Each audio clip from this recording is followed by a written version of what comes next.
మిమ్మల్ని కౌగిలించుకోవడం అసలు ఎలా చూస్తారు సార్? పవన్ కళ్యాణ్ గారికి ఇంక వ్యత్యాసం ఎన్నిసార్లు చెప్పినా ఇదే మాట చెప్తా నేను. నటుడికి నాయకుడికి మధ్య ఉన్న వ్యత్యాసమే అది. నిజాయితీకి అలాగనే అవినీతికి మధ్య ఉన్న వ్యత్యాసమే అది. మీకు గుర్తుపెట్టుకోండి. నమ్మకం కలిగించేటువంటి వ్యక్తికి అదేవిధంగా నమ్మించి గొంతు కోసి తడిగుడ్డ లేకుండా గొంతు కోసే వ్యక్తికి మధ్య ఉండే తేడానే ఆ కౌగిలి. అంటే వైసీపీ అధికారంలోకి రాగానే 24లో ఖచ్చితంగా పోతిన వెంకటరమేష్ ఎమ్మెల్సీగా ఉండే అవకాశం క్లియర్గా కనిపిస్తుందంటూ కూడా సోషల్ మీడియాలో ప్రచారం జరిగింది. అదేవిధంగా మీరు బీసీకి సంబంధించిన ముఖ్య నాయకులు బీసీ రాష్ట్ర అధ్యక్షుడు చేస్తారంటూ కూడా ప్రచారం జరుగుతుంది. ఏం చెప్పారు? నేను ఏమీ ఆశించకుండా వైఎస్ఆర్సీపీ పార్టీలో చేరా. నన్ను కూడా వాళ్ళు అంతే ప్రేమపూర్వకంగా పార్టీలోకి ఆహ్వానించారు.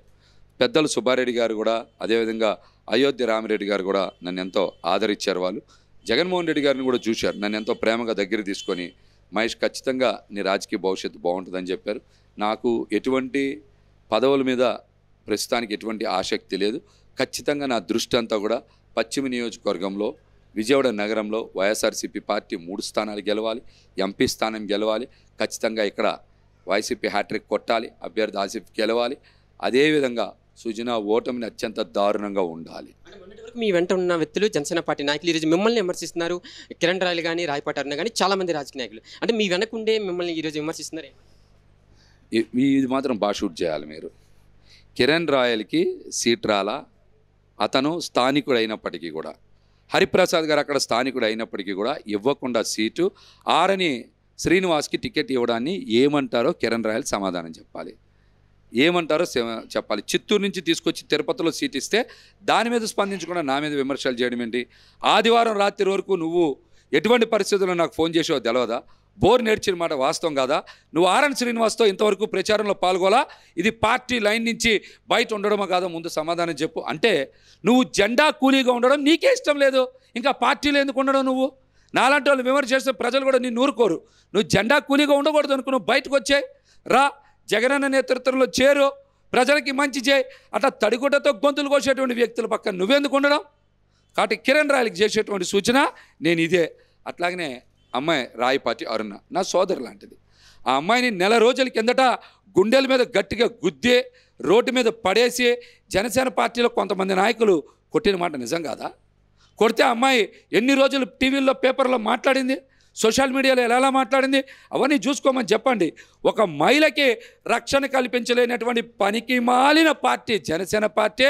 ఒక పనికి మాలిన నాయకుడు అది ముసుగులో ఉన్న నటుడు పవన్ కళ్యాణ్ అనే విషయం అమ్మాయికి తెలిసి కూడా నాలాంటి వ్యక్తి మీద మాట్లాడడం చాలా అవివేకం. అమ్మ గుర్తుపెట్టుకో, నీకేదైనా కష్టం వస్తే నాకు ఫోన్ చేయి, నేనే వస్తా ఈసారి. అంతేగాని నిన్ను ఎవరు కొట్టారో తెలుసు, నువ్వు ఎవరి మీద ఫిర్యాదు చేసావో తెలుసు. ఒక మహిళ మీద ఇంత దాడి జరిగితే స్పందించని పవన్ కళ్యాణ్ కోసం నువ్వు మాట్లాడుతున్నావు అంటే తల్లి నీ అమాయకత్వాన్ని చూసి జాలేస్తుందమ్మా నాకు. జనసేన పార్టీ వల్లనే పోతిన మహేష్కి ఇంత పేరు ప్రతిష్టలు వచ్చాయంటే ఏమంటారు? ఏ పొగొడిగడ అన్నది మాట? ఏ పొగొడిగడ అన్నది మాట? రాష్ట్రంలో 175 నియోజకవర్గాలు ఉన్నాయి. అన్ని చోట్ల జనసేన పార్టీ పనిచేసుకోవచ్చు కదా. తెనాల్లో నాదెండ్ల మనోహర్ పనిచేసుకోవచ్చు కదా. పిఏసీ ఉంది కదా, పనిచేసుకోవచ్చు కదా. ఈ పొగొడిగాళ్ళకి గుండెల్లో దమ్ము లేదు, జేబుల్లో డబ్బులు లేవు, గుండెల్లో ధైర్యం లేదు. ప్రతి పొగొడిగాడు నన్ను ప్రోత్సహించినట్టనా? నేను చాలా కష్టపడి పనిచేశా, ఆస్తులు అమ్ముకున్నా, కేసులు పెట్టించుకున్న, నిజాయితీగా నిలబడ్డ ఉద్యమ నేపథ్యం నాది, పోరాటాల నేపథ్యం నాది. ఈ పొగొడిగాళ్ళు ప్రోత్సహించడం ఏంటి? ప్రోత్సహించాలనుకుంటే అన్ని నియోజకవర్గాల్లో ప్రోత్సహించి పార్టీని డెవలప్ చేసుకోవచ్చు కదా. నేను చేసినట్టు అందరూ చేయొచ్చు కదా, ఎందుకు చేయలా? పొగొడి మాటలు ఆప్ చేసి పని చూసుకోమని చెప్పండి ఎవరినన్నా. విజయవాడ ముఖ్యమంత్రి రాబోతున్నారు, ఎలా ఉండబోతున్నాయి సార్? మీరు ఏ విధంగా మీరు ప్రోగ్రామ్ సక్సెస్ చేయబోతున్నారు? నిన్న కూడా పార్టీ పెద్దలు అయోధ్య రామిరెడ్డి గారు, అదేవిధంగా జిల్లా అధ్యక్షులు వెల్లంపల్లి శ్రీనివాస్ గారు కూడా మరి ముఖ్యమంత్రి గారి బస్సు యాత్ర సందర్భంగా నన్ను కూడా పార్టీ కార్యాలయానికి రమ్మని ఆహ్వానించారు. నేను కూడా వెళ్ళా. ఆ డిస్కషన్లో నేను కూడా చూశాను. ఖచ్చితంగా రేపు బస్సు యాత్ర తూర్పు నియోజకవర్గం, సెంట్రల్ నియోజకవర్గంలో చాలా అద్భుతంగా జరిగిద్ది. గతంలో కూడా చూశారు ఏ విధంగా జరిగిందో, రేపు కూడా జరిగిద్ది. అక్కడితోనే మొదటి విడత బస్సు యాత్రలోనే విజయవాడ నగరంలో 3 సీట్ల గెలుపు, పార్లమెంట్ స్థానం గెలుపు కూడా దాదాపు ఖరారైపోద్ది. తర్వాత సిద్ధం సభ కూడా ఉంటుందని పార్టీ వర్గాలు తెలియజేస్తున్నాయి. ఖచ్చితంగా సిద్ధం సభ తర్వాత కృష్ణా జిల్లా మరొకసారి వైసీపీ క్లీన్ స్వీప్ చేయబోతుంది. కూటమి కుదేలు అయిపోతుంది. చెప్పండి, మిమ్మల్ని అభిమానించే ప్రతి వ్యక్తికి కూడా ఏం చెప్తారు సార్ మీరు జగన్మోహన్ రెడ్డి గారి గురించి? రాష్ట్రానికి ఆయనే కావాలి మళ్ళీ అంటే మీరందరూ ఒకటే తెలుసుకోవాలి. జగన్మోహన్ రెడ్డి గారు సంక్షేమ పథకాల సృష్టికర్త. విద్య కావాలి, ప్రతి ఒక్కరూ చదువుకోవాలి, ఉన్నతంగా ఎదగాలి అంటే ఖచ్చితంగా జగన్మోహన్ రెడ్డి గారికే ఓటు చేయాలి. అదేవిధంగా ప్రతి ఒక్కరికి ఖరీదైన వైద్యం, నాణ్యమైన వైద్యం కావాలి అంటే, పేదవాడి యొక్క ఆరోగ్యం అద్భుతంగా ఉండాలి అంటే మీరు జగన్మోహన్ రెడ్డి గారికే ఓటు వేయాలి.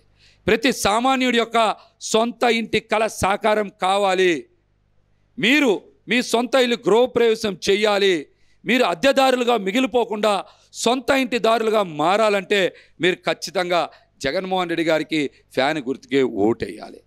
ఓటేయాలి. సామాన్యుడు కోరుకునేది ఏంటి చెప్పండి? విద్య, వైద్యం, సొంత ఇల్లు.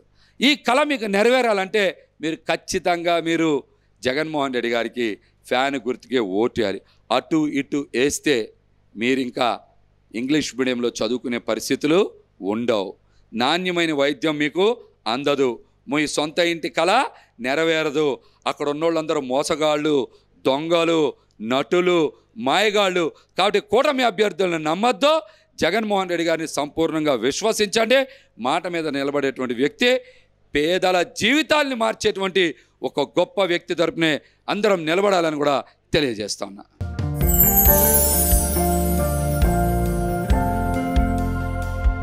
లవ్, ఈ అందమైన 4 అక్షరాల బారిన పడని మనిషి ఉండరు, మనసు ఉండదు. ఈ లవ్ కొంతమంది జీవితానికి సరిపడా మధురమైన అనుభూతులను అందిస్తే, మరికొంతమందికి జీవితాంతం వెంటాడే చేదు జ్ఞాపకాలను మిగిల్చుతోంది. లైలా మజ్ను, పార్వతీ దేవదాస్, ఈ 2 కథల్లో మజ్ను లైలా ప్రేమ కోసం ఎంత పరితపించాడో విన్నాం. దేవదాస్ పార్వతీ ప్రేమ కోసం ఎంత పిచ్చోడయ్యాడో చూసాం. కానీ లైలా మజ్ను ప్రేమ కోసం ఎంత ఆరాటపడిందో మనం ఆలోచించలేదు. దేవదాసు దూరమయ్యాక పార్వతీ పరిస్థితి ఏంటో మనం అర్థం చేసుకోలేదు.